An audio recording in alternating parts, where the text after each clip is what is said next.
Okay, hello everyone, and welcome to our industry insights on post-production for the month of December, even though it's technically November 30th.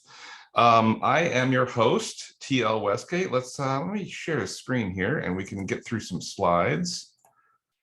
Boom.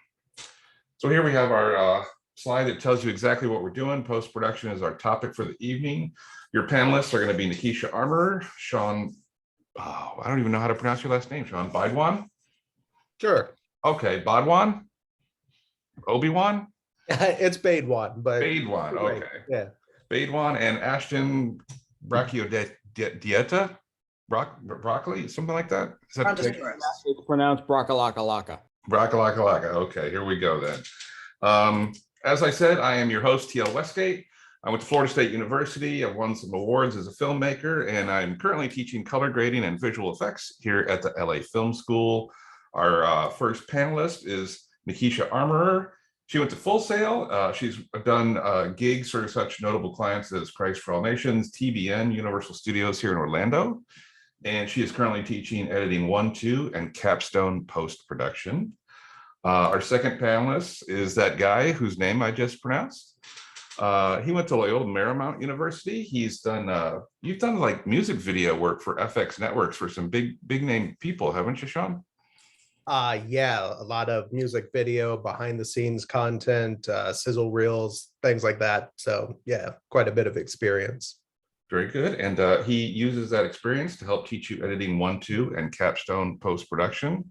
And let's see if Ashton updated his slide. Oh no, Ashton did not get to put his picture in. I had a placeholder there for him. Oh no, but that's my younger youth picture. So oh, it's okay. Okay, good. I'm glad that I got that from IMDb. And I still had hair on my head.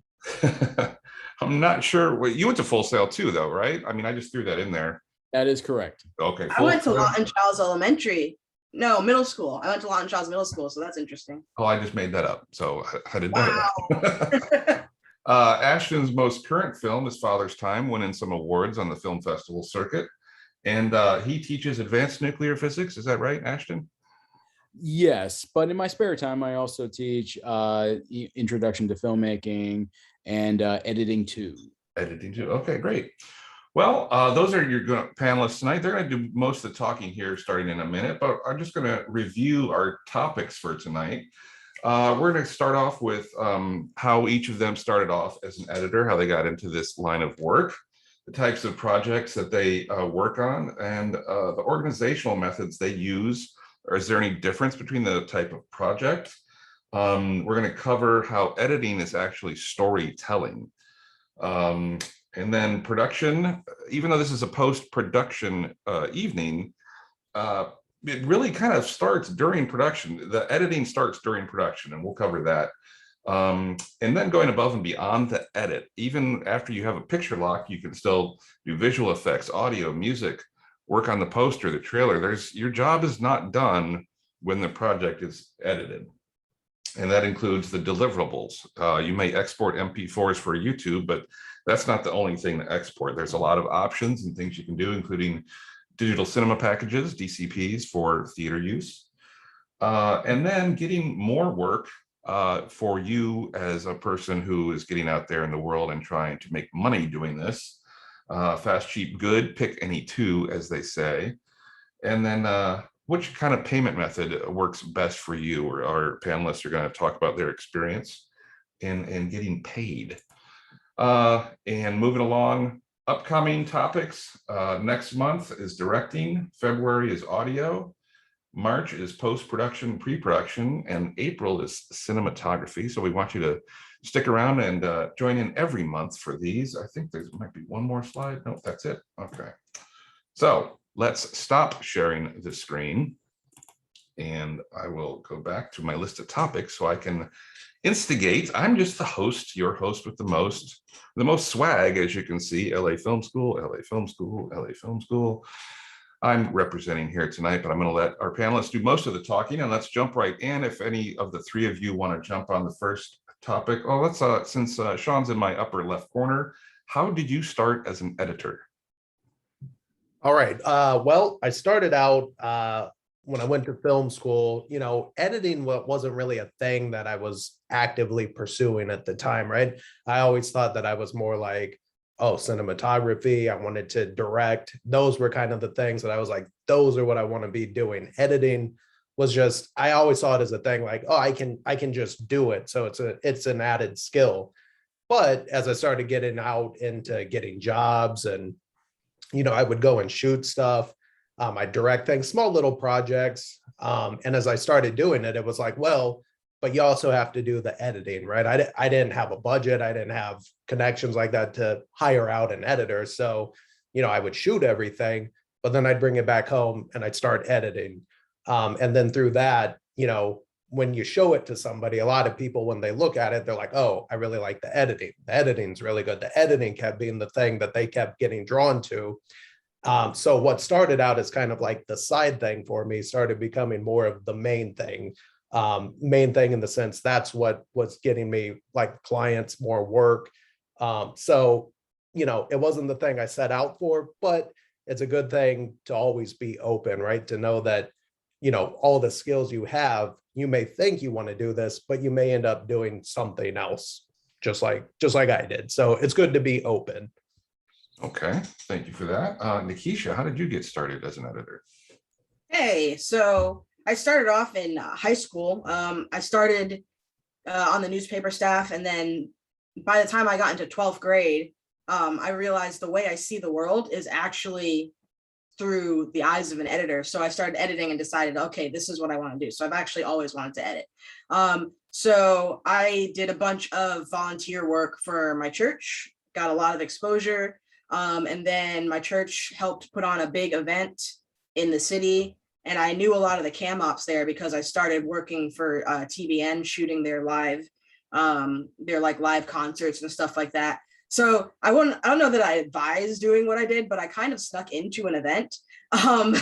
And since I knew the cam ops, I was able to, it just looked like I knew everybody. And I filmed the event, edited a recap of the event, went into the company, showed them the recap, and then showed them some other stuff I had been working on, because it's important to, like, I would edit everything that I saw. I would shoot and edit. My friends would be like, why do you make everything a project? It's just what I love to do. So I had a lot of things to show, and I got a lot of practice in and critiques when there weren't really any consequences. So, I could get my feet wet without losing clients or credibility. So I did that. And then that company was like, oh, wow, you're really good. Can you edit today? I've been working for them for 10 years, and word of mouth from them just spread. So I've been working for different like people in Orlando doing editing and shooting, but my favorite's editing. So that's kind of how I did.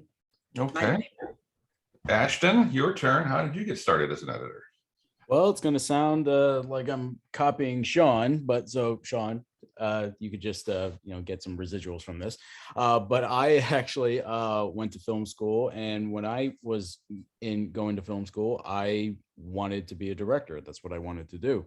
But then when I got out, I learned, you couldn't really find work as a director when you didn't really have anything under your belt. But what I did have was editing software, and people would come to me and ask me to edit stuff just because I had the software. They thought I could do it, and I could do it, but I just didn't really have the passion for it, right? But then when people said, "Oh, we'll pay you money," I was like, "Yeah, I'll do it." And then, of course, I clung to it and appreciated the process a lot more, and I got better at it. And ultimately, I learned how to be a better director by editing, by working with other directors, working on their projects, and learning what to do, what not to do, and things like that. So that's how I progressed as an editor myself, and I've been doing it for several years, and I enjoy it. Something you said reminds me of things that I tell people, that I write, direct, and edit. And I think that directing is the second half of writing, and that editing is the second half of directing. So editing is just, to me, that's where all the magic finally comes together, and you have something hopefully really good. Of course, that depends upon the project you're working on. Is it your own passion project, or is it something for a client where they ultimately have the say? So Our next topic is the types of editing projects. I'm going to freeform this between the three of you. Anybody want to jump in first and just talk about the types of editing projects you've worked on, you like to work on, or you dread working on, just the types of projects. And go. Okay, I'll go. So I really love working on promos and recap videos, like event recaps, event promos, things like that. But I've done a lot of documentaries, a lot of them in Colombia, South America, which it's really fun to go to a different country and just sort of have your gear and your little workstation, and you have the story in mind before you get there, but it's all live, you know, it's all happening right in front of you. So I shot and edited many documentaries out of South America, and I've done stuff in Australia too. But my favorite thing I would say to edit is like promos, sizzle reels, little event recaps, because they're high energy. They're either high energy or really like emotional, but it's high emotion and it delivers it very quickly. So people's attention spans are short, right? So 30 seconds to a minute, you can throw all the flavor in there. It's like popping a piece of candy in your mouth. So I really love doing that kind of stuff. I'm sorry, I have a short attention span. What'd you say? That's TL, ladies and gentlemen. You'll be here all night. Well, at least for the next hour. How about you, Sean? What do you like working on? You know, honestly, the content that I'm editing doesn't so much matter to me. But one thing that I know for sure is nowadays, you know, you may like editing feature films, you may editing short films, documentaries, music videos, whatever the thing is. But at the end of the day, if a company's paying you to do it, they are definitely, no doubt, going to want things for social media. So that is one thing that, you know, having the mindset for how to do, say, a short film, you have got to have in your mind how you're going to convert that over to social media. Because there's no company I've worked for that they just take one deliverable as, you know, a film or like a 4-minute piece. They will always say, need it for social. And they'll tell you what social channels, you need to know the specs for it, how you're going to output it. You just have to be familiar. Even if you don't care about social media yourself, you have to know about social media. So to me, I'll edit anything. It really doesn't matter. I do like to do music videos and kind of behind the scenes content for shows. But, you know, I think even though I like doing it, even if you don't like doing social media, you always have to have it. You have to know how to do it. So you got to be able to think that way. So yeah, long way of saying just be knowledgeable about, you know, being able to edit one way, but also know social media is another thing you're going to have to do. Another thing to tack on to the end of your project. Right. Ashton, what are some of your favorite projects to work on? Well, since I've tackled almost just about everything, I've done music videos, I've done corporate videos, I've done weddings, I've done features, I've done shorts. I'd have to say that features and shorts are probably my favorite. Telling a story. Now, that's not saying that you're not telling a story with the other projects that you do, like weddings and stuff like that. You can certainly tell stories with that. But I find it more of a challenge with the short films and the features, only because when there are, you know, hiccups or anything else, there presents challenges and you get to problem solve how to be able to fix those, right? Whereas the others, they're very cutthroat and dry, just regular, straight through, no fancy stuff, right? So I kind of like the challenge of, you know, that kind of medium. But again, I can tackle pretty much anything because at my core, just like everybody else here, we're storytellers. And if you're a storyteller, you can tackle pretty much anything as an editor. Well put, Ashton. Let's stick with you for. I'm sorry? Because your main job is to tell a story. Yeah. You know, if anybody has a question, there's a little, I think it's under the reactions button. You can raise your hand. You know, let's not all have our mics open and jump in and talk over one another, but throughout the night, if you have a question that if somebody mentions something and you want some more information on that, just do that little hand icon and we'll get to you as the night progresses instead of saving it all for the end of the evening or something like that. And if there's not any questions yet, let's stick with you, Ashton. And we've talked about a few of the different types of projects you can work on. What are some of the different organizational methods per project, or is it all the same for you? It actually depends on, if I was the lead editor from the get-go, because there are times where I'll take over for somebody else and they'll have a different way of organizing their media assets and everything. But what I do is I generally like to go through all the footage. I automatically rename all the files immediately, and I'll put everything into separate bins and separate folders in the Finder window, and then I just instantly copy them into Premiere. So then, because Premiere just copies everything perfectly once you import it, and then there's literally nothing else you have to do. Just go in and then just start editing, right? So that's generally how I do it, and it's so much easier. But when you are working off of somebody else's, there's a little bit more of a learning curve just because of how they like to organize things, right? Because you just never know. Some people like to do some things differently. Like I was working on this one TV show, and for some reason they decided to just like give me all of the footage of everything they shot for the series and not just the episode I was working on. So it made it really like a headache to have to go through every single clip to find the shots I was looking for to reconnect everything, because they kept it labeled as the because they were shooting with the red cameras. They kept the native red files and didn't relabel them in the Finder window. So it was just like trying to find everything was like, oh my God. And they didn't even label everything like separately per days. It was just like, okay, here's just the bunch from here. I was like, wait, okay. I mean, even the audio, they wouldn't even keep all the audio in the same spot for each episode. It would be like, oh, here's the chunk of the audio for this episode that we got on this day. Then here's another chunk of that audio we got for that episode on this day. So it was like really just all over the place. So it was a little bit nerve-wracking. But did I finally get through it? Yes, I did. Did that episode turn out good? No. Even the lead editor was like, eh. So I was just like, okay, this was that was not much of a fun process, because I even got notes back from the lead editor about, why didn't you cut to this? And I said, well, if they had shot that, I would cut to that. So that's a whole other thing. Yeah, that's tough to take over a project. So working backwards here, we'll go Shan next and wind up this question with Nakeisha. So Shan, different organizational methods.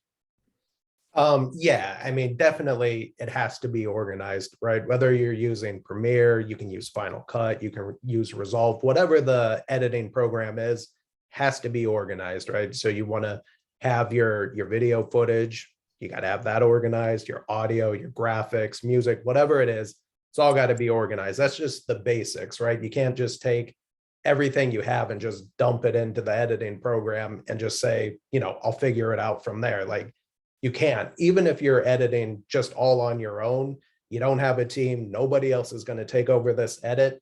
By just throwing everything in the editing program, you are going to become beyond overwhelmed. And so an edit that should take 4 hours can easily, without organization, turn into 5 times that. So it's kind of like your speed is going to go way down, your productivity. So yeah, at a minimum baseline, it has to be organized. You got to use bins or in Final Cut, in Event, whatever it is, and just organize everything. That's just expected, whether you're on your own or you're part of a team, it has to be. Yes, definitely. Yeah. Nakeisha, you want to add to that? Yeah, so I don't know if we've mentioned before, but you really need to be organized when you edit. And it's not a preference, it's a necessity. Because for one thing, Premiere, if you move or rename or change a file, it's gonna show up as offline and Premiere's not gonna know where it is. But the more files you work with, the bigger the project, the easier it is to lose media, especially. So I'll have students sometimes in editing one when they're doing their meeting day project and they download sound effects. They'll leave it in their downloads folder or on their desktop. If it's not in one space, it's going to show up as offline in Premiere, and you're going to spend way more time just trying to track down your individual files than actually editing, and it gives you a headache, a huge headache. Another thing about organization is backing up your project. So for me, I learned this because I was editing an Easter documentary, and it's back in my day when we used Final Cut 7, but it was like due in the morning, and at midnight the program crashed, and for some reason the autosave, like it didn't have most of my project in the autosave folder, and I had to restart. Like I had to edit half of it, like the last half of the project, up until like 3-4 in the morning. So now I always save backups of the project as I'm going along, and I'll keep them organized in a folder. If everything's organized, it's going to be you can focus on the fun part. Even organizing your footage based on like a string out sequence, which shots you want to use. It makes it possible. So don't skimp on the organization. It's the only way you're going to be able to edit, let alone like it. So I'll add two things to that. If you're using a Mac, Nakeisha mentioned things on the desktop. Never, ever, ever have any footage on the desktop. By default, the Mac OS stores everything on your desktop in the cloud. So you're trying to edit large video files off the internet. That's going to slow you down and cause errors, especially if you lose the internet, you lose the files. So never put anything on your desktop. And two, something that I do is I have like an external 4 terabyte hard drive full of music and sound effects and things like that. And I'll sift through that to add to my projects, but I always copy the file off the external hard drive into my project folder. Never leave those linked to the external hard drive, because then if it's on your internal computer hard drive, when the project's done, you back up that folder. You can edit that in 10 years. You'll have all the files you need. You're not going to be missing something that's stuck on an external hard drive on an old computer you had 10 years ago. So always keep all your files in the project folder, highly organized, as everyone has just said. Yeah, I keep everything on an external hard drive. I archive it to an external hard drive. Mm-hmm. Because if you put it on your computer, it'll slow your computer down. You don't want to like save all your projects to your computer, especially when you're done with it. So you're going to want to put it on that external hard drive so you can run your programs off of your computer, and even get a backup hard drive, or Google Drive or whatever. Mm-hmm. So we have a pop-up question here from Berlin. As an editor, would you consider being an independent editor or working for a company? Which is safer for income? And go. Anybody? I would say, everybody, all at once. Great. I was reading a question. I didn't even hear what you said. It's Berlin's question about being an editor for a company or independent. I mean, there's nothing wrong with being an editor for a company. I mean, obviously you get the job security because you're always getting a paycheck. But from my experience, you may feel that you're editing the same kind of content. And so you kind of suffer a little bit on the creative side in terms of like, I'm not really doing anything different. There's a certain template that this company or whoever, follows. And it's like, I have to kind of follow that. I might be able to do a little bit of tweaks here and there, but other than that, it's not really creatively fulfilling, but it does provide a paycheck.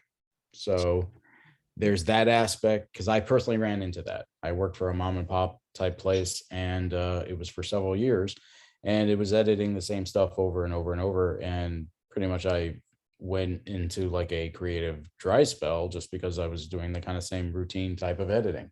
And it was when I was still doing some outside work that I was able to really, flex my editing muscle again, So it really depends. It really depends. You could still be successful and make a living as a, editor for hire. You just need good contacts, and you need to do good work. and then do things on time and be very professional. If you can maintain that, you'll definitely get more work out of it. But there's still nothing wrong with doing the the regular paycheck type editing. But again, depending on what it is, you may fall into an editing, a creative dry spell when it comes to editing in the same kind of routine. So I have Sean, a little bit. Oh, Sean. I was gonna say I have a rebuttal, but Sean can go. okay, well, I was going to say Sean worked for FX, and maybe did you feel that way, that you were kind of stifled because doing the same thing type of job over and over again for a company? Did you feel that you wanted to get out there on your own, or? All right, so working at a company like FX, I do see what Ashton's saying, but for a company like FX, right, they've got a ton of different shows, they got a lot of content. Editing for that, it never got boring to me. It was never routine. And, at that company, they like to push the envelope. So it was kind of like, making on-air promos, doing behind the scenes content. There was a lot of work and a lot of variety that you could do. So I never got bored there, but there have been other companies where, maybe it's more kind of what you might consider mundane footage, and exactly what Ashton's saying. You could be like, well, I'm just editing the same thing. What I'm doing really isn't that fulfilling. But what I will say is, deciding, should I be freelance? Should I work for a company? Definitely in the beginning of your career, you take whatever comes along and you just keep taking work. And even if you work at a company, I would say you keep looking for other work. You take freelance jobs, you do whatever you can, you keep building. So even if you're happy with that company, you need to be building you need to have a variety of things so that you can go to the next job, whether that's another full-time job, it's freelance. You just have to me, you have to do as much as you can and just don't stop, don't settle for anything. So you may want to work for a company, but I would say keep doing other jobs and keep looking, because it's not always so easy to get these gigs. You may apply for something, 1 week and you don't hear for weeks, months, whatever, but you may get that call. So it's kind of like you just have to keep yourself out there and just put it out there as much as you can. And in the end, build up a reel so that it's easier as you go along in your career to get the next gig. Yeah, it's always good to keep freelance on the side, even if you have a corporate job, because even the corporate jobs could disappear. Nakeisha, you were going to say that Ashton was wrong and everything. I was just going to present the other side to the coin. I've always worked for companies and then did freelance on the side. But you do have to do the same thing over and over again. But I always added, it's important to be innovative and creative, and always find the new thing, always find a way to do your job better. Because one, that pleases the client, that pleases the employer. There was one company I worked for where I actually added a video position to it, and brought in After Effects templates. I was creating book trailers, and they were just doing PowerPoint presentations, and I brought in actual video editing and just kept adding to the position. And then I worked for a food truck company doing all of their social media videos and everything like that. Added a whole new dynamic, again, with After Effects templates and just different interview styles. So wherever you're working at, always be innovative, always be creative, always be improving your position. That way, one, it's not boring, and two, you're always increasing your value because the company is constantly getting more value out of you because you're adding new and improved things to your position and to their brand. And be proactive with your freelance, be proactive with your clients. Even just something as sending a Merry Christmas, Happy Thanksgiving, and continuing to do work for them. I always under promise and over deliver, so I'm not coming up short. But it's really, as much as a media business, it's a people business. So you're going to want to make your client happy and make them feel like they're not just a number to you, but they're you're paying attention to them as a person, and you want to sell their brand and tell their story and make it unique and individual, if that makes sense. So don't get bored. Oh, trying to answer another question that's popped up here. Quessy Jones says he or she graduated music production school. Should they go back for film? What should I take to learn how to shoot my own music videos? So, well, being a dual threat, if you've already got a music degree and you're making music videos, knowing the language, knowing the industry, learning to do it for yourself if need be, but being able to have the shared language of knowing how to talk shop with a production crew shooting your music video will certainly help. So whether or not you want to come back for a film degree is up to you, but it certainly wouldn't hurt. You're already in the biz, so to speak. And maybe, you can be a dual threat and make your own music videos better than somebody else could. So we've gone over the organizational methods, the boring stuff. Everybody highly recommends being incredibly organized. Our next topic is simply called editing is storytelling. So who wants to start with that? Maybe Sean, we haven't started with you on a topic yet. What is editing is storytelling? What does that mean to you? Well, I think a lot of times people can take each component of production and kind of look like, there's cinematography, there's directing, there's writing, there's editing, but kind of what you touched on earlier, TL, was, everything is connected to each other. So you may just be an editor and you can look at the script and you can see the footage you have and you can lay down and edit exactly according to a script, which is what you'll do in the beginning. But the real craft and the art of editing is where you can take this footage and you can see things in your head. And some of this is like, you can't, part of it's like, you can't really teach it, right? Your brain has to kind of function that you can see footage, you can hear audio, you can think of music, and in your brain, you're able to see how you're supposed to piece all of these things together that somebody else can't. Because if you're an editor, and somebody just hires you and says, hey, just do it how I'm telling you, pretty much anybody can do that. But you really set yourself apart with the storytelling, because think about all the things with film. There's music, there's dialogue, there's audio, there's the video footage. It's how do you put everything together? So if you can really be creative and package these things together in a way that nobody else can, that's where your storytelling really comes in, and that's where you're really going to shine.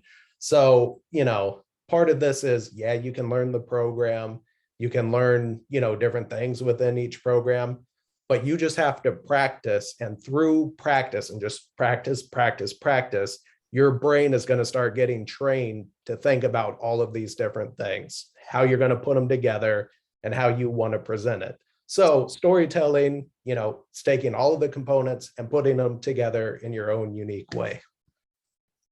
Okay, Nakeisha, editing and storytelling. Yeah, I actually harp on this. And Sean, I love when you say words. They're so great. Everything you're saying is fantastic. Everyone's doing a great job, and you guys are awesome. So I actually have I'll share some links in the chat that you guys can go to later. But I always tell my students in my live sessions on editing 1 that editing can manipulate. It's like having a superpower. You can manipulate people's feelings, thoughts, and emotions. With lighting, with color grading, each shot tells a story. So when you add a shot to your edit, keep in mind that shot needs to be moving the story forward. Everything you show in your edit is giving somebody who has no context of the story, it's giving them the information, right? So you're in charge of like how the audience views the story. So I don't know if you guys have seen, there's just trailers on YouTube where people take movies and then edit the trailers differently so that like they'll turn like The Shining into a family-friendly film. And there's one where they did with Frozen, which is a happy-go-lucky animated film. So you've got the regular Frozen trailer, and then you edit it differently with different rhythm and pacing, which is how quickly or slowly you cut, different sound effects, different color grading. They've got dark tones, high contrast. They take a lot of the color out, and it turns it into a horror film just by editing it differently. So the editing really, that's why it's my favorite part, because it's how you end up telling that story. This is the birth of the baby here. So I'll share this in the chat, and you guys can go to it later. Okay, Ashton, the storyteller, tell us about editing and storytelling? Editing, being a storyteller is the most crucial thing that you could be when it comes to editing. I mean, you can know all the technical aspects of whatever program it is you're using, but if you don't know how to tell a story, all those keys and everything are useless to you because you won't know how to put anything together. You won't know how to work within a certain genre. You wouldn't know how to get the right feel for a scene or how to get the right tone together, how to get the best performances out of what you have. That's the key thing. I mean, a lot of the great films that we have ever known and loved have been saved by editing. Star Wars is one of the best examples. When that was originally cut, it was like flat and dry, and people said, oh, this is not going to work in the theaters. And then people came in who actually were storytellers and really saved it, and it was saved in the editing. And now we talk about Star Wars as it was one of the greatest films ever made. Yeah, that I encourage people to actually go to YouTube and search for how Star Wars was saved in the edit. The way that it was written and the way that it was shot, at the end of the film, the good guys were just going to go blow up the Death Star because they were evil people. They totally changed that in the edit through the use of B-roll, voiceover, and music, and had the Death Star attacking the planet Yavin, which wasn't even in the script. So they totally changed the ending, amped up the excitement beyond through the roof, and saved the film through editing after everything was shot. Another thing that I was going to point out is a good friend of mine. He was all on about half this episode's last season of The Blacklist as one of the bad guys. And he talked to me about a lot of scenes that were cut. And you wonder, like, this is a TV show. They know they have 44 minutes. They have the script. Why on earth would they possibly shoot more than they could fit in the episode? And that's where editing and storytelling comes into play. They move the pieces around and tell the story without all the footage that was needed. So there's a lot to editing, that it's not just simply look at the script. He says this line, they use that take, and then she says that line, and we use that take. There's a lot more to it than that. When I was a kid, I always wondered why directors got Oscars, because isn't the director just the guy who says cut and action? No, directors do a lot more than that too. But we'll move on to, I don't think we have any questions as of yet. But moving on to our next topic, production prior to post. So this is a post-production topic for the evening. However, things, the editor can make use of things during production. Who wants to go first and jump into production prior to post?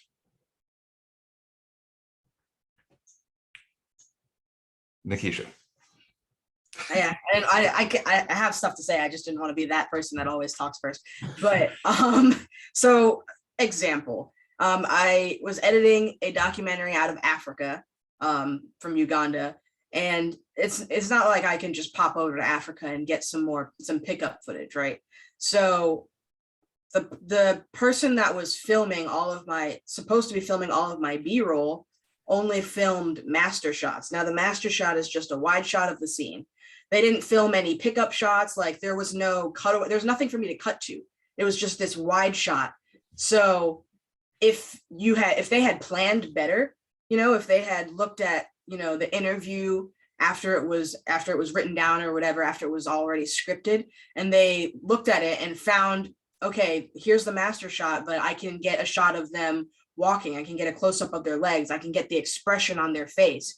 I can get some what's called local color, which is just city footage. They didn't do any of that. So when it got to post, I had to get really creative and employ the we'll fix it in post and, look up stock footage and things like that in order to fill in, those wide shots. But if you plan your shots in pre-production and planning more than you need to, because for one thing, there's different takes of each shot. You've got take 1, 2, 3, and so on, because, they're going to do the actors are going to do things better as they practice, and sometimes they mess up in different takes. So the editor has different shots to pull from, but always filming more than you need is a good idea, because when you go to the edit, it may look like you filmed a lot, but you'll have like sometimes you'll have empty spaces, you know, in between an interview or in between a scene, and things like that. And you're just going to want to pull from your B-roll stash, or your you know, secondary, you know, your second cam unit stash to fill in those empty spots. So yeah, planning beforehand saves you from basically staring blankly at your computer and saying like, how am I going to fix this for the client? You know, that's my 2 cents. Let's bounce it back to Ashton and we'll wind up with Shan. Production prior to post. Any stories? Oh boy. Well, I can actually say that when I was actually doing a short, my first director short, I thought I was planning everything out right. I had picked out a location and I thought it worked great. Turned out that the location was terrible, and one of the actors was horrible in it. And the first shooting was a disaster and didn't work out well. So I completely had to regroup, and I ended up reshooting all of it. But then, you know, somebody told me, you know, you could repurpose what you had shot from the previous thing. And I'm just saying, no, you can't do that. Can't do that. It's got to make sense. It's got to work like this. And he's like, and he came in completely as an outside viewer. He was not there from shooting, and just said, listen, look at this, put this here, put this there. And I was like, oh my God, he was right. And so I was actually reshooting stuff that I didn't need to reshoot from the get-go. And all I needed was that fresh pair of eyes. But I was so into the project, you know, from the writing to the directing, from production, and then ultimately in editing, that I could not see clearly how I could rework material or reuse anything. I thought I had to just, you know, redo everything. So as an editor, please have somebody from an outside look at your material who was not there from production, not even there from scripting, because they can give you a better perspective as to what you have and what you could do to make the material better. Yeah, kind of a built-in test audience. Oh yeah, exactly. Shan, any last thoughts on that subject? Yeah, I think that kind of going back to Berlin's question about working for a company or being freelance, a lot of times if you are working at a company and you're the editor, and you know, the higher ups, the people you're giving your edits to, the people that are giving notes, as you go through it, they start to see you as the person, as the creative force in it. So what's going to happen is, as you go down, you deliver edits, they like them, they interact with you, they give notes. A lot of times, not always, they'll start asking you how the thing should be shot. Even though you aren't part of the production, you're not going out and shooting anything, you're not directing, as the editor, they'll ask you, how do you want it done? We want it to be done for what's best for you. And then you can start talking about, you know, talking about frame rates, talking about the resolution, whatever codecs, know about the different cameras. And, you know, even how you're framing a shot, what would be best? What kind of B-roll do you want? And these are all things that, as an editor, if they ask you, I mean, it's great because you have a say so. But, you know, a lot of the people you work for, they'll just expect you to have this knowledge. They, you know, it's kind of like nowadays, it's not like, well, you're just an editor. They'll start asking for your input on all these other things. So, you know, having that knowledge and knowing how all of these things, when it comes down the pipeline to you as an editor, knowing how everything flows together, it's crucial. You have to be able to talk the language of all these different departments, and know how it's going to affect you once you get the footage and have to work with it. Yeah, working backwards is something that our next subject touches upon, as something that as I learn more and more about After Effects, knowing what I could do in After Effects changed how I shot the footage to begin with. So our next topic is above and beyond the edit, which includes everything that happens when you're done with the edit, the visual effects, the audio, the music, the poster, the trailers. So anybody want to jump in for, let's start with Ashton on things that you do after the edit, all the embellishments.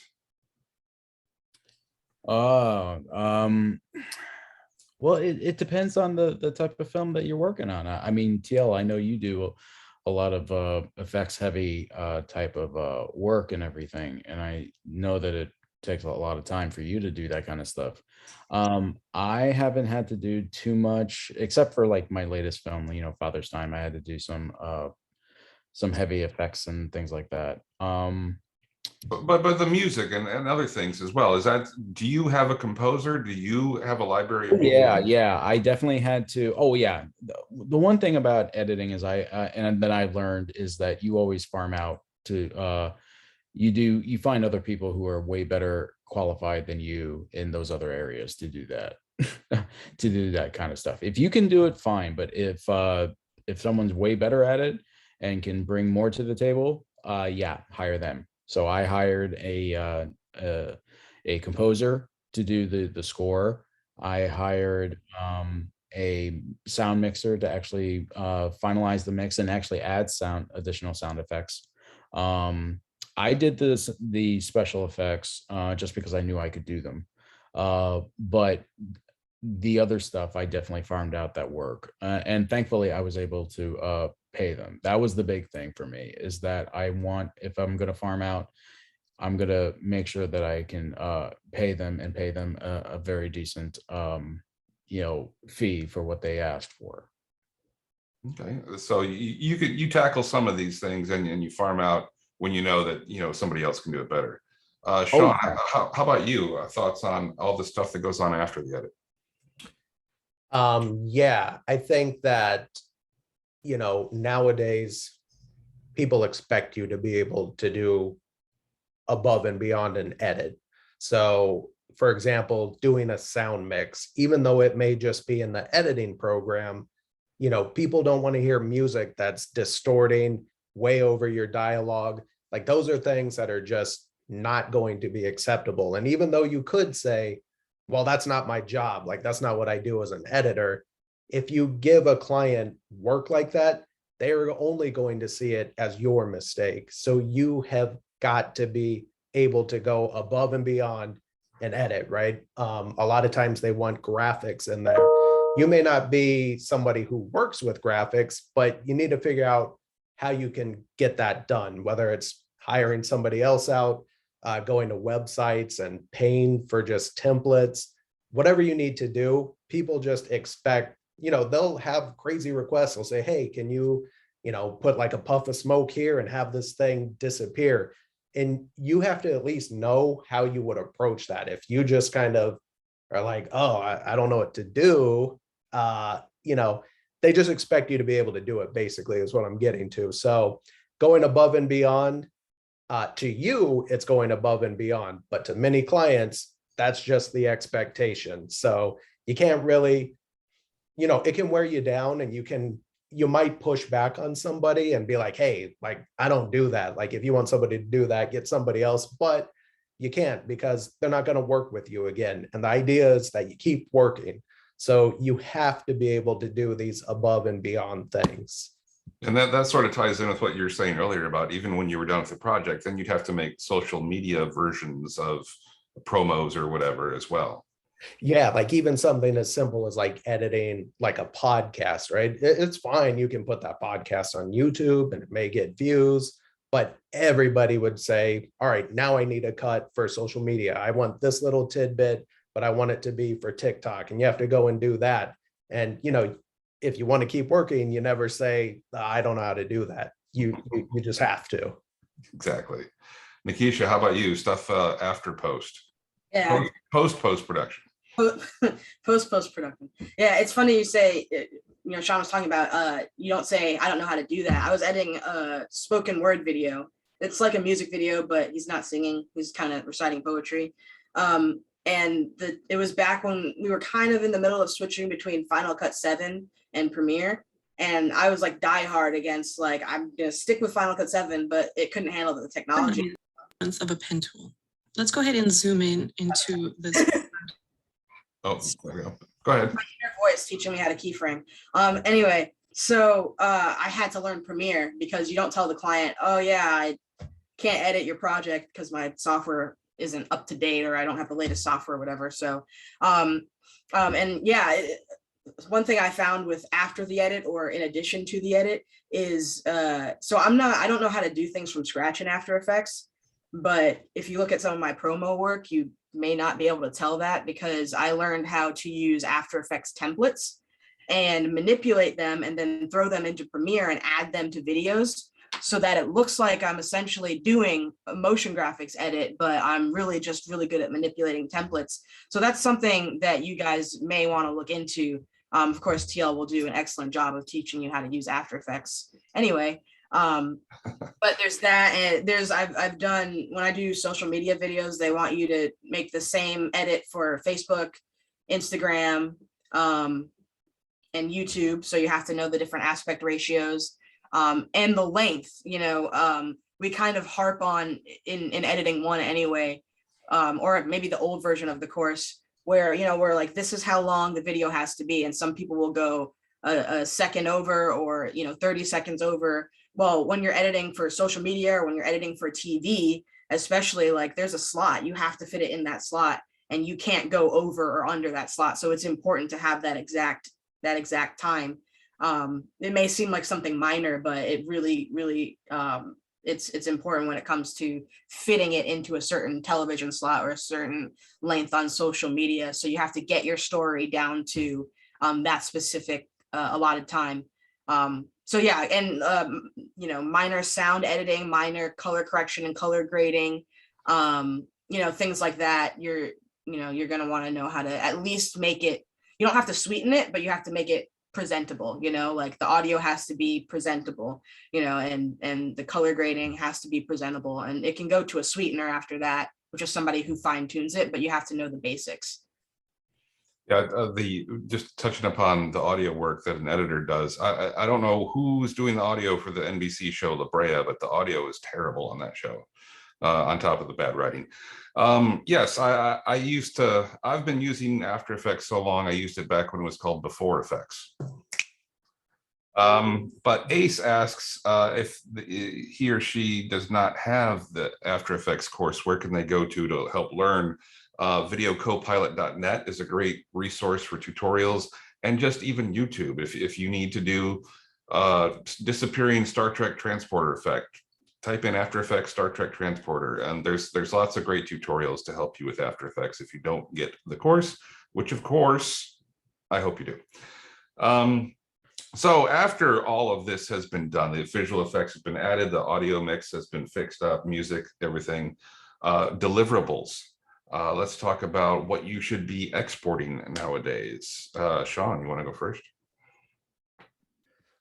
Really, the exports, pretty much every client, they should have delivery requirements, right? They should be telling you what file type they need and all of that. Like, they should be able to tell you. So it shouldn't be guesswork as far as what you're exporting to.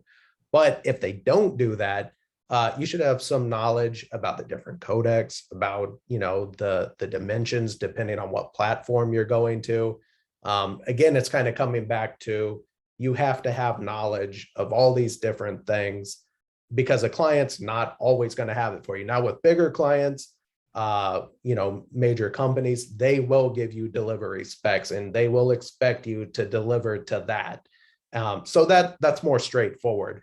But if somebody just says, give me a cut for TikTok, well, you've got to know how you're going to encode it. You got to know exactly how everything's going to work. If you're going to put text on it, where are you going to put it in the image so that the text at the bottom isn't covering it? These are just all good things to have knowledge of.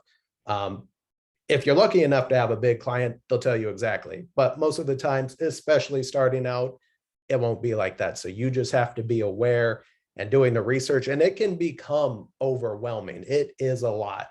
But, practicing, doing it, even getting your own, Facebook, Instagram, TikTok, whatever the platform is, export things for it, see how it looks according to you, and, try to work and kind of see where things should be placed. Because some of this is like,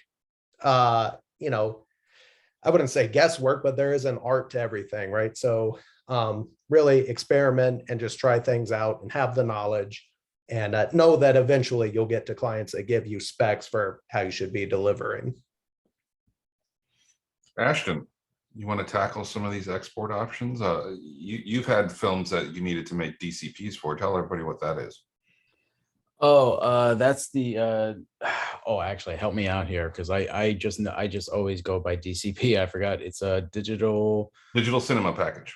Digital cinema package, and that is a special format that is for theaters, for actual theaters. And what's funny is that when I was just starting to actually do all that, there was an option in Premiere Pro to actually export that. And I figured, oh, just do that. But apparently, I learned after the fact, oh no, don't use that one. You have to use a completely separate program to actually do that. And I was like, what? So I had to re-export my whole film, full resolution, and it's in complete resolution that it was shot in, and then bring it into that program to turn it into a DCP and then send it off. Yes. Which is a headache, just because you would think in Premiere you would be able to just directly do that, especially if it gives you the option, but apparently that doesn't play nice with theaters. Right, and a lot of the festivals I know who say you need to do a DCP and it can't be the Raptor codec from Premiere Pro. Here's a website and this company is going to charge you to do it. There is a program called DCP-O-Matic, and it is free, and it makes compliant DCP packages if you need that. And it does a really good job. Exactly. Now you'll need a big, some download space for on like box.com or something for them to download it from, but that is the way to go. Nakeisha, any export advice? Yeah, and it's funny, all these words may sound intimidating. And I remember when they were intimidating to me too. I don't even know, this is my weakest subject is, the major technical stuff. But if you're doing independent video productions, if you're working for a larger company, like Shan said, they're going to send you, what their export settings, what the codec they want is. But if you're just doing stuff for social media, I export a lot of things as an H.264 because it compresses. It'll compress it so it's not a giant file, but it still maintains the quality. Especially because if you're uploading it to YouTube, it's going to compress it anyway. So an H.264 and messing with the target bit rate, which is it basically just tells you how much information you're exporting out of your project. Little things like that will get you a long way. You don't have to know all of the tech specs and all of the crazy big words.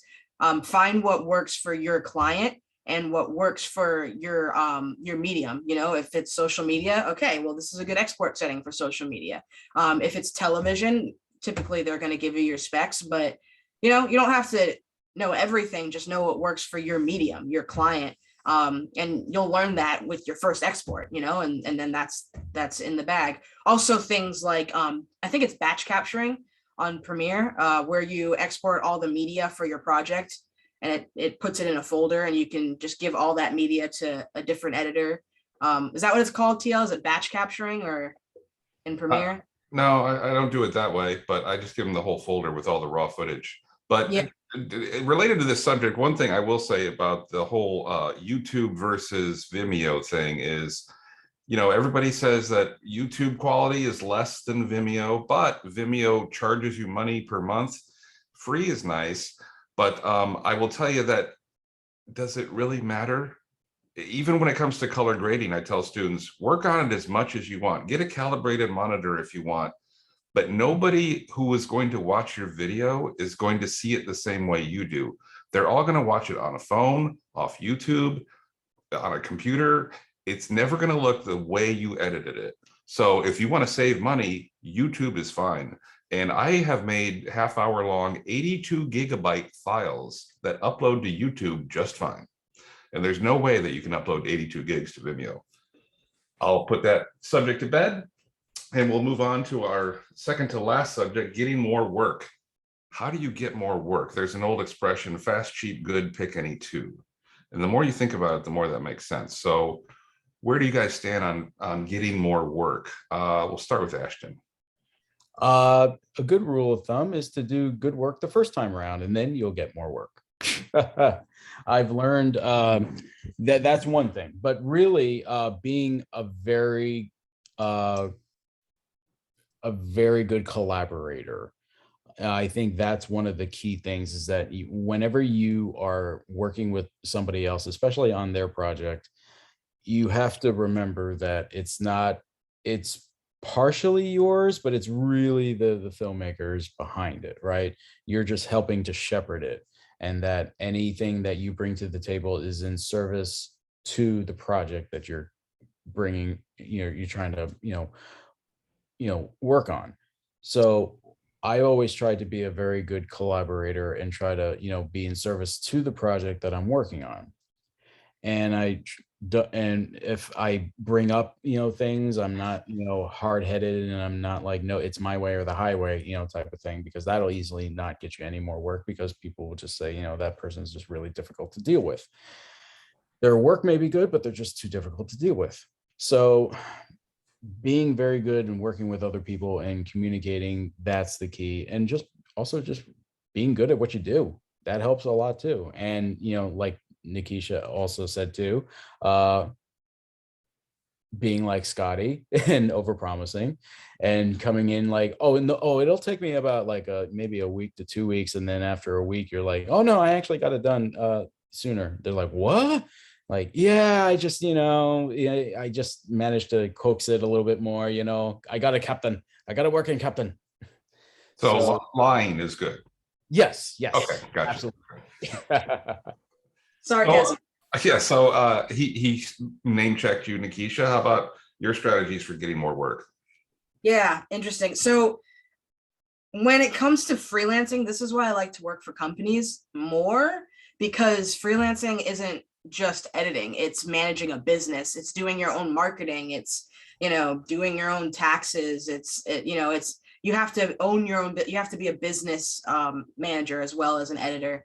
But how I've kept clients is I have a lot of word of mouth clients, so I do really good work for one client, and I'm consistent, going above and beyond, always going the extra mile, when they ask you to do something, learning how to do it, not just saying, I don't know how to do that. And taking constructive criticism too. Like when the client says they want to change something, even if you don't agree with it, I mean, you can give them reasons why, maybe something should be a certain way. But at the end of the day, this is the client's project. This is for the client. And they want to know that you're going to make their product, whether it looks good or not. You know what I mean? They want to know that you're on their side. So I've gotten a lot of work from word of mouth and being a really good storyteller, going back to editing and storytelling, but consistently being creative and finding new ways to maybe tell the same story. Having that thing that sets you apart from other editors. And for me, that's been the storytelling aspect of even the most mundane things, so you want to bring life to your work and not just have it be a mundane piece. Mundane may not be the right word, but just something that looks like cookie cutter, you know what I mean? You want it to be alive, if that makes any sense. Yeah, you don't want to like get to the point on a project that you're working on for somebody else and say, well, I don't care, it's not my project. Yeah, you don't want to do that. Because even though it's not your project, everything you do is your calling card for the next job. Yeah. So you got to put your stamp on it, right, Sean? Make it fun too. You can, if you're creative and innovative, you can make, like I've done videos for windshield wiper companies, like just fixing windshield wipers, and it's like you have to make that fun, or instructional videos. If you put your flair, your storytelling aspect into it, then I don't think you're gonna get bored. Okay, and bring this one home, Sean. Give you more work. Okay, so I would say definitely, no doubt, be reliable and have good communication. Those are two things that go tremendously far. If somebody sees you as reliable, they know they can come to you for anything. and a lot of times if they just write to you, say you're working freelance and you communicate through whatever system they use, they write you a question, don't let hours pass, let minutes pass and respond to them and tell them you'll handle it. Become that person that becomes, in their mind, you're the reliable person. They keep coming to you. You want them to become dependent on you. So you want to be reliable and you want to have good communication. And one big thing is when people give notes, and they will always give notes, you will never submit an edit that doesn't get notes. You have got to either A, do their notes, or B, if that note is impossible, you can tell them why it's not impossible, but give them an alternative to it. Say, hey, I couldn't do that, but if you want to take a look at this edit, or what do you think of this idea? If you're being proactive and you're communicating, those are going to be things that are also going to set you apart. Because a lot of people can just say, nah, like there's no footage for that, I can't do it. And then the client's going to be like, okay, well, that's not really what we wanted to hear. So if you can think creatively and give them options, communicate with them, and again, reliability, those are the things that, even if somebody leaves that company and goes to a different company, they'll still think of you and they'll be like, hey, bring that person over here because they were really great over there. And so to me, those are two of the biggest things you can do to keep getting future work. I forgot to mention one thing too, is I give my clients a questionnaire, because many times clients, they don't understand video production. They don't understand the video world. So when they're asking you for something, they don't really know what they're asking. So if I give clients a questionnaire that asks them, what's their target audience? What tone do they want the video? And examples are dramatic, uplifting, inspirational. What information do you want the audience to walk away with after viewing your video? Things like that, so that, they start to be clear on what they're actually asking for. And I know what kind of video I'm going to create, which eliminates a lot of the, revisions, or the client being like, you didn't give me what I want at all, because they don't actually know what they want. So that's a good idea to do.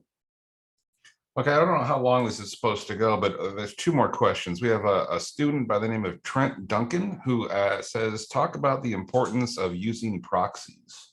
Anybody? We don't have to go through all three people, but has anybody had larger projects where you've had to use proxies? And tell us about that flow. I actually used proxies. It was actually for that episode that I was editing when they were using the red footage. And the reason for proxies is because when you're, they're really for helping to make it easier to edit the footage with, because proxies basically just make lower res versions of the files that you can actually edit with on your computer. Because let's say, somebody shot, 8K, red footage. Well, not all computers can actually handle, fully playing through 8K resolution footage.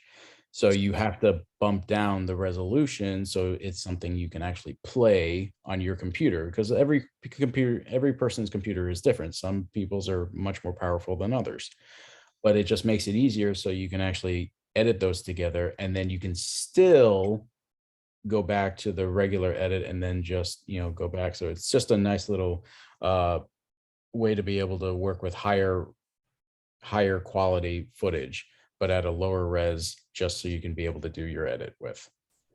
Okay, and we had one emailed question prior to tonight's session from Ray Taylor.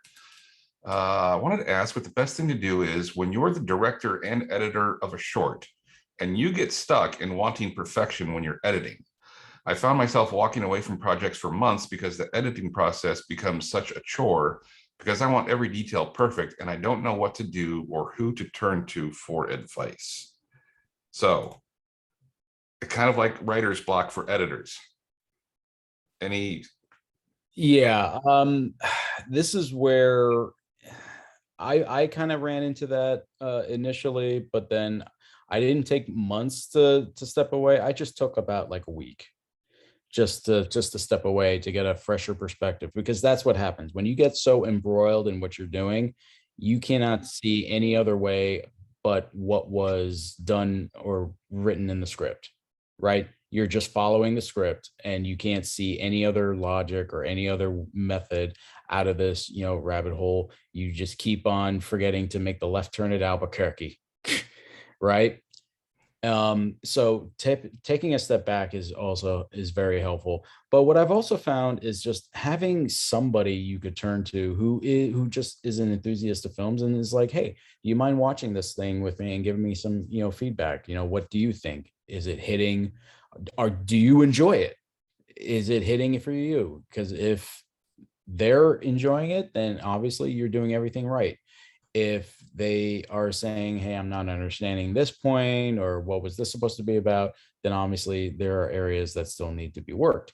But you need that fresher perspective to look at your material, so then if you're going in the right direction. And I'll either have a fellow colleague watch it, or I'll have a random friend do it. Either one. Yeah, fresh eyes always help. And I always tell people, or editors, it's best to edit backwards. And by that, I mean, if you have a conversation between two people and you shoot all this person's dialogue and you shoot all this person's dialogue. Well, for this line, there were 12 takes. And for the next line, there were 8. And for the next line, there were 9. Start looking at your takes backwards. Start with the last take, because why did you stop at 12? That's probably when they did it right. And you're like, that's perfect. We're good. Let's move on. So always look at the last couple takes. Don't look through take 1, 2, 3, 4, 5. That takes up time in the edit. Work backwards on a per take basis, and you'll probably edit quicker and find the good footage quicker. Yes, I do that same method too. I usually start with the very last take of each, because that's generally when we stopped. And it was like, well, like you said, TL, there was a reason why we stopped at that. It was because it was a good take. Exactly. My teaching assistant here is telling me that we need to wrap things up. Are there any questions from anybody? We've had a few in the chat, but nobody wanted to jump in and speak. Any last questions? If not, we'll wait here and see if anybody types anything in. Is working on writing plan for 12 season plan that I can make sure everything. Oh, okay. Yep. Good. Ashley. If not, any last comments from any of our panelists? No, sir. No, good to Go go. watch movies. It Go helps. watch movies. Okay. I guess I would just say, right, kind of in regard to the last question, there's no such, your idea of perfection is going to be different from somebody else's idea of perfection. So that's why a lot of times if you get a note on something you think is perfect, it can feel crushing to you, because it's like, you think it's perfect, but the other person doesn't. So if you're getting a block, just remember, what is perfect. So you just need to keep pushing, take a break if you need to, but don't feel like it has to be perfect, because nobody can say what perfect is. Perfect. Perfectly put, Sean. Well, I guess with that, we will wrap it up for tonight. And not that I'm speaking to anybody who's not here, but this will be played back live. I think we put it up online for you to rewatch all this riveting hour and 10 minutes or so. And, all of us as instructors are always here to help. So reach out if you ever have any questions, and we'll see you at next month's event. Hi, everybody. Bye.